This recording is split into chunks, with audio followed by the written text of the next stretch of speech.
কিছু বলবা? তোমার নাম আয়রা না? তোমার নাম রায়ান না? হ্যাঁ, তুমি আমার নাম জানো? তুমি অনেক সুন্দর। কেমন সুন্দর? পারফেক্ট। এভাবে পিছন পিছন ঘুরো না, মানুষ বাজে ছেলে বলবে। তাহলে এখন থেকে ভালো ছেলে হতে হবে। তোমার তো তোমার ফ্রেন্ডের সাথে কথা বলার জন্য হাজারো সময় আছে, শুধু আমার সাথে কথা বলার জন্যই সময় হয় না। এই জন্যই তোমার সাথে কথা বলতে বিরক্ত লাগে। তুমি তো জানো কাজ নিয়ে ব্যস্ত থাকি। ও আচ্ছা, এখন আমার সাথে কথা বলতে বিরক্ত লাগে? আমিই তো এখন ফালতু তোমার কাছে। এত কষ্ট করে দেখা করতে আসবো, এসে এসব শুনবো তোমার কাছ থেকে। হ্যাঁ তো আইসো না, আসতে বলছি আমি প্রতিদিন। প্রতিদিন আবার কে দেখা করে?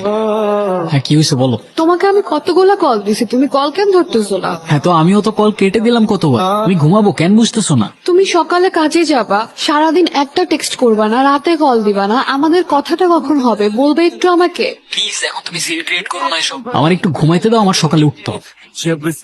শেষবারের মতো একটু দেখা করতে পারবা কাল? সরি পারবো না, কালকে অফিস আছে। আমি শেষবারের মতো বলছি, এতটা ছোট করো না আমাকে। আমি ওয়েট করব, কিন্তু মনে রাখো আজকের পর থেকে কেউ তোমাকে আর টর্চার করবে না। তোমার ইচ্ছা হলে আইসো, আর যদি না আসো তাহলে ধরে নিও এটাই আমাদের শেষ কথা। বলো কি বলবা? আমাকে তোমার এখন আর সুন্দর লাগে না, তাই না? কিন্তু মনে আছে একটা সময় ছিল যখন তুমি আমার পিছে পিছে ঘুরতে। অজিতাকে তুমি আমাকে নিজেই বলতে পারতা, ফ্রেন্ডের সাথে এত কথা আর আমার সাথে কথা বলারই সময় নাই। আমি ঠিকই জানতাম, নিজেই বলতো আমাকে, এতটা খারাপ লাগতো না। তোমার সাথে কেনই বা কথা বলতেছি আমি? जमी बन गए हाँ हबीब बन गए हाँ नमी बन गए तुम मेरे आसमां।